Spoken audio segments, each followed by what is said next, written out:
Usually, when you think about how apex predators operate, there's a pretty standard playbook. Right, yeah, the classics. Yeah, like you picture the African savanna or an Indian jungle. There's the stealthy approach, the explosive chase, the tackle, and then that classic clinical bite to the throat. Exactly. The goal is just really simple. Cut off the air supply. It's a highly refined method, really. Yeah. It's built on exhaustion and suffocation, and it's safe, relatively speaking. Right. It keeps the predator away from the flailing hooves or horns of the prey, and it's what lions and tigers have perfected over, millions of years of evolution. But the Jaguar throws that entire playbook out the window. It really does. Today we're diving deep into the biology, the mythology, and, well, the modern survival of the largest cat in the Americas. Okay, let's unpack this. I'm ready. Because unlike every other big cat on the planet that goes for the throat, the jaguar has a hunting method that is absolutely brutal. Yeah, brutal is the word. It bypasses the neck entirely and just bites directly through the skull of its prey. Which is, it is entirely unique among the big cats. Just wild to think about. It is. And to really grasp what makes the jaguar such an evolutionary marvel, you have to understand that this animal isn't just a large predator.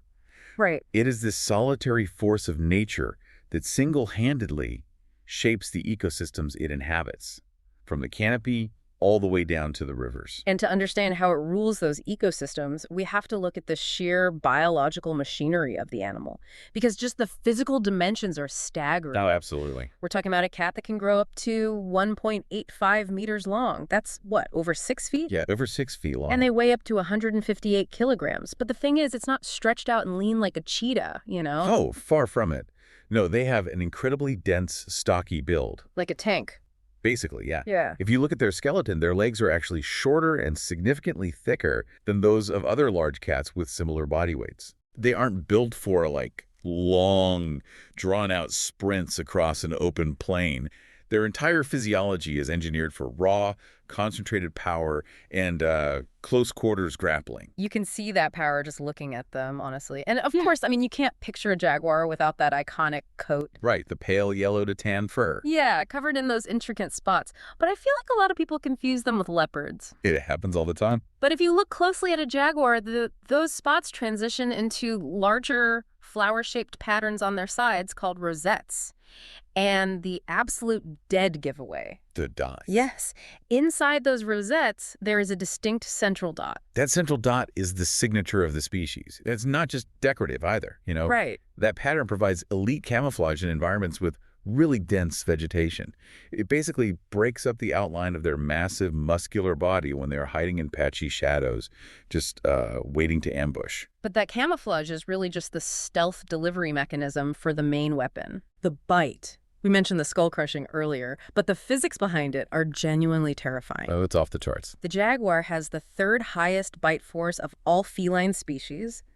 A 100-kilogram jaguar can bite down with a force of nearly 5,000 newtons. To put that 5,000 newtons into perspective for you, imagine taking the weight of a grand piano. Okay, a grand piano. And localizing all of that crushing downward force onto the sharp tip of a single canine tooth. Hooch. Yeah. That jaw strength allows them to casually do things no other cat would even attempt. Like what? Well, for instance, they regularly hunt the yellow-spotted Amazon River turtle. A turtle? Yeah, they literally just bite right through the thick, armored carapace of a giant turtle like it's a potato chip. It's like nature designed a hydraulic press and then specifically evolved it into a biological can opener. A very literal can opener. And they use that exact same tool on mammals, right? When they hunt capybaras, which are these massive 80-pound rodents. Huge rodent. The jaguar's canine teeth pierce straight through the temporal bones of the skull. They shatter the bone and penetrate right into the brain, often driving their teeth directly through the animal's ears for an instant kill. It's astonishingly efficient. But wait, hold on. I have to ask. Why did this specific, brutal method evolve exclusively in jaguars? Why didn't lions or tigers develop the biological can opener? What's fascinating here is that the answer lies deep in planetary history. Specifically, at the end of the Ice Age. Okay, the Ice Age. When the Pleistocene epoch wrapped up, there was a massive wave of extinctions.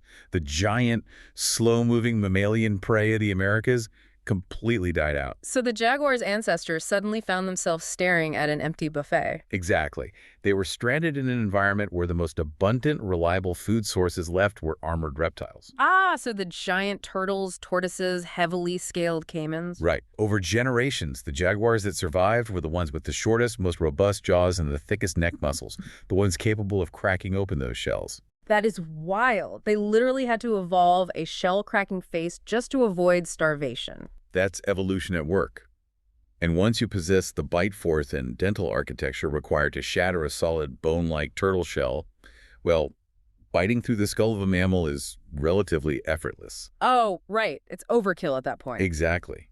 The trait seamlessly transferred over to their mammalian hunts, making them the most lethally efficient ambush predators in the jungle. That is incredible.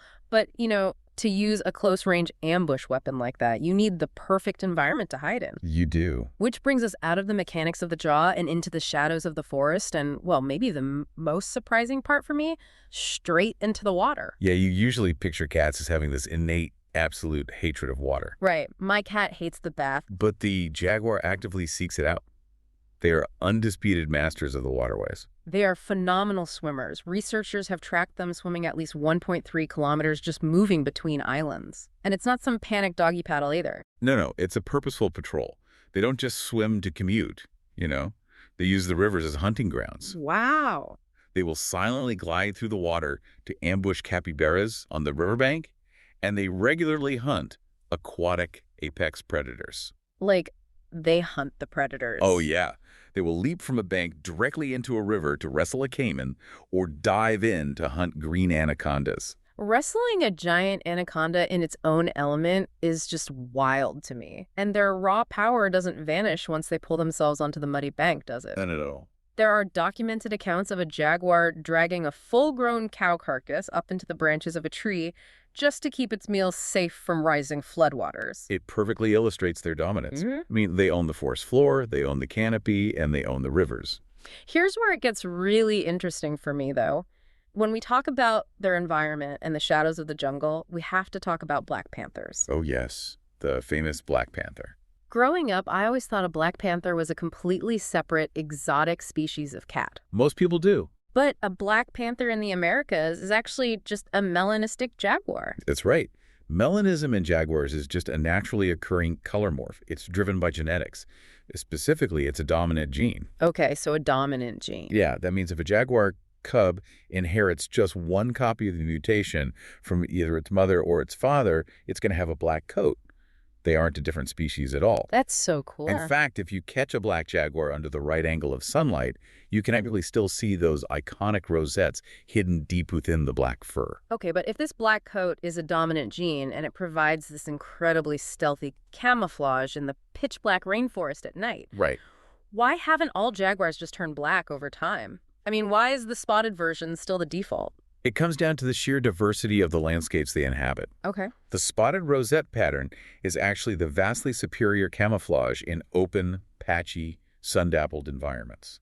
Think of the vast Pantanal wetlands or dry, tall grasslands. Ah, so the spots mimic the dappled sunlight filtering through leaves and tall grass. Exactly. The black morph, on the other hand, thrives specifically in very dense, dark tropical rainforests. Makes sense. In those specific jungles, you have an incredibly high density of vegetation where intense bright illumination meets deep, impenetrable shadows. The black coat is a highly specialized adaptation for that specific lighting extreme. Oh, wow. So they are far more successful in the deep, dark jungle, but they stick out like a sore thumb in open plains. Because the jaguar inhabits both types of environments across the continent, nature keeps both options active in the genetic pool. And that incredibly specialized camouflage, whether you're a spotted cat blending into the sunlit reeds or a black cat melting into the jungle shadows, is exactly why the jaguar was able to conquer almost an entire hemisphere. Very true. They didn't just adapt to one specific microclimate, they adapted to all of them. Their historical range is genuinely staggering. Jaguars originally evolved from a Eurasian ancestor. During the Pleistocene, that same ice age period we talked about earlier, they crossed over into the Americas via the Bering Strait land bridge. And once they crossed over, they spread everywhere. Historically, their empire covered 19 million square kilometers. It was massive. In the 19th century, jaguars weren't just in the Amazon. They were living as far north as Monterey, California, and prowling through the mountains of Colorado. They were a deeply entrenched, highly successful North American species for a very long time. But you look at the map today, and it's like watching a sprawling ancient empire being systematically dismantled. Yeah, it's pretty tragic. They've been pushed further and further south until they're essentially backed into a final stronghold. By the late 1960s, breeding populations were completely wiped out from the United States. Gone. In just the last century, their entire global range has shrunk by an estimated 55%. Today, you mostly just get the occasional lone male wandering across the border into the American Southwest. Like one famous jaguar they tracked living in the San Rita Mountains of Arizona. Right, El Jefe. Yeah, but the established populations in the U.S. are just gone. Their kingdom is now largely confined to the Amazon basin. And what's crucial to understand is that this massive retreat wasn't just caused by humans actively shooting them. It's largely about how human-altered landscapes fundamentally shift the balance of power within the food web. Wait, how does human development change the hierarchy? Think about the relationship between the jaguar and the cougar, which you might know as a puma or mountain lion. Oh, sure. In areas where their territories overlap, you would logically assume the massive, skull-crushing jaguar would completely dominate the smaller cougar. I mean, yeah, obviously. But the moment humans disturb a habitat, the cougar actually gains a massive survival advantage. Why? Just because they're smaller and can hide better? Because of the math of their metabolism. Oh. Cougars are highly adaptable and can survive perfectly well hunting small to medium prey, animals weighing anywhere from 2 to 22 kilograms. Jaguars, because of their sheer mass and the enormous energy required to power those muscles and jaws, rely heavily on huge prey to survive. When human development, like logging or farming, encroaches on a forest, the very first animals to flee or be hunted out are the large prey species. Ah. So the cougar just shrugs and starts eating smaller mammals, but the jaguar is left starving. Precisely. They become incredibly vulnerable to even minor habitat degradation because their energy demands are so inflexible. We take away the large prey, we essentially starve out the empire. Exactly. But it's fascinating because historically, the humans who shared this massive range with the jaguar didn't just compete with them for resources, they practically worshipped them. Ancient humans built entire civilizations and complex belief systems around the sheer power of this animal. The cultural impact of the jaguar in the pre-Columbian Americas really cannot be overstated. It wasn't just an animal to them. It was the ultimate symbol of power, martial strength, and the unpredictable, untamed forces of nature. The mythology is incredible. The ancient Olmec civilization, which is one of the earliest major societies in Mesoamerica, created these fascinating rare jaguar sculptures. Those are amazing to see. Yeah, they depicted supernatural beings blending human faces with jaguar fangs and features. Right. Later on, the Maya revered the jaguar, which they called the Balam, as a powerful entity that could cross between worlds. They associated it with the underworld, the night sun, and their highest-ranking royalty. The kings of the jungle and the kings of the cities. Exactly. And the Aztecs took it even further. They considered the jaguar, or ocelotl, the absolute king of animals. They even maintained an elite, highly feared military caste known as the Jaguar Warriors. Oh, right. These soldiers would literally go into battle wearing the skins and heads of jaguars to absorb their courage and strike terror into their enemies. For those civilizations, the jaguar was the central anchor of the natural world. If the jaguar thrived, the world was in balance.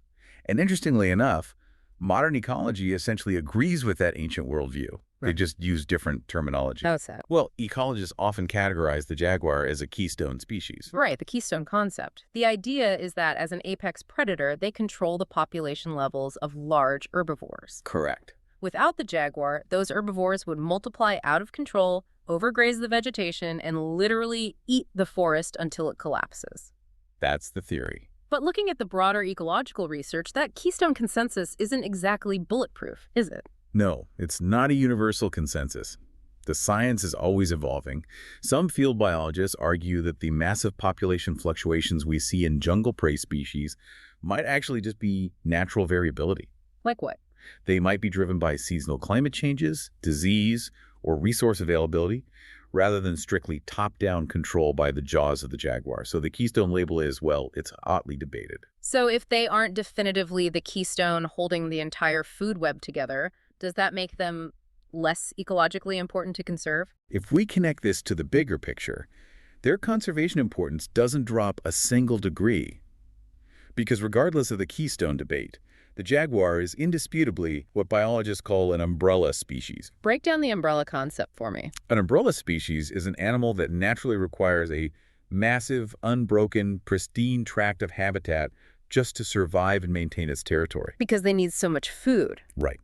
Because a single jaguar needs such an enormous home range to find enough large prey, when conservationists work to protect the thousands of acres necessary to save a single jaguar population, they are automatically throwing a protective umbrella over the entire ecosystem. That makes a lot of sense. By protecting the habitat of this one cat, we are incidentally securing the homes of about 1,500 other mammal species, countless birds, and highly sensitive endemic amphibians that share that exact same patch of jungle. So you protect the king, and you inadvertently protect the entire kingdom. Exactly. You secure the apex, and everything underneath it flourishes. But right now, protecting that kingdom is a massive challenge. You cannot protect the umbrella if the forest is being chopped down and the cat is being actively hunted. No, you can't. The modern threats facing the jaguar are incredibly severe. They are currently listed globally as near threatened. And the main drivers of that decline are a perfect storm of human conflict. There is massive habitat fragmentation due to agriculture.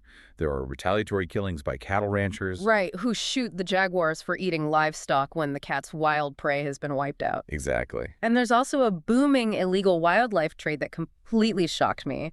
Between 2014 and early 2019, in the country of Bolivia alone, authorities intercepted and seized 760 jaguar fangs. That's devastating. And those fangs were destined for the illegal wildlife market in China, mostly to be sold as jewelry or status symbols. It is a tragic commodification of a spectacular animal. But the conservation community is fighting back, and they are doing it with highly coordinated international strategy. It heavily relies on the establishment of what are called Jaguar Conservation Units, or JCUs. There are currently 51 of these JCUs mapped out across 36 geographic regions, creating a chain from Mexico all the way down to Argentina.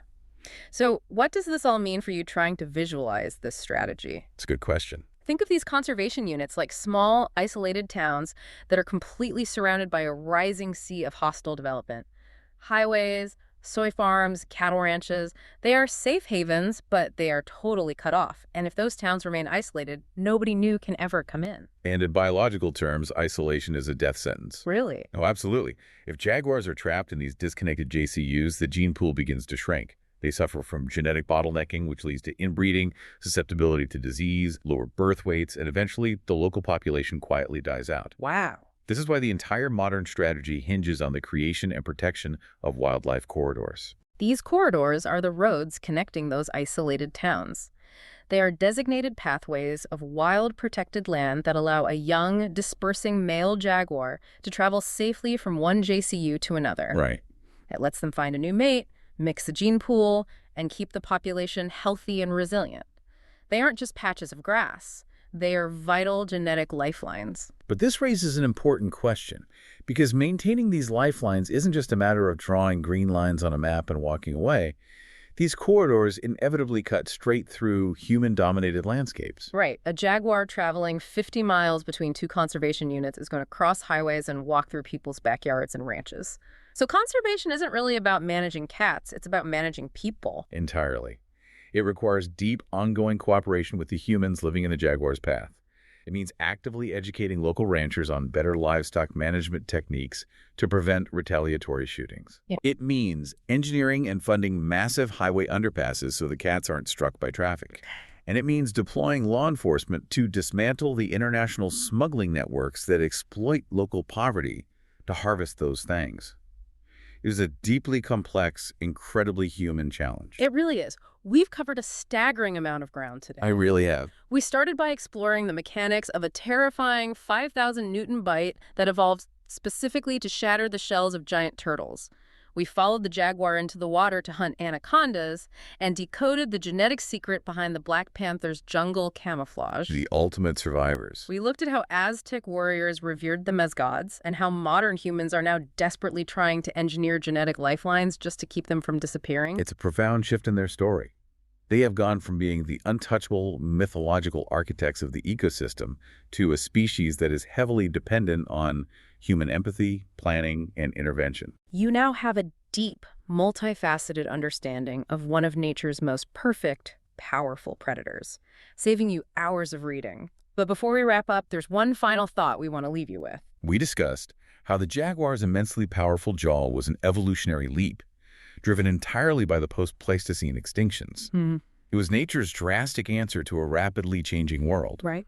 Today, the age of humans, the Anthropocene, is pushing the jaguar into increasingly fragmented, isolated territories. We are fundamentally altering its habitat and its prey, which leaves us with a lingering, provocative question. What unseen, drastic evolutionary adaptations might we be forcing onto this apex predator today? If the biological can opener was a jaguar's answer to the end of the Ice Age, what is its answer going to be to us? Definitely something to think about. We'll catch you on the next Deep Dive.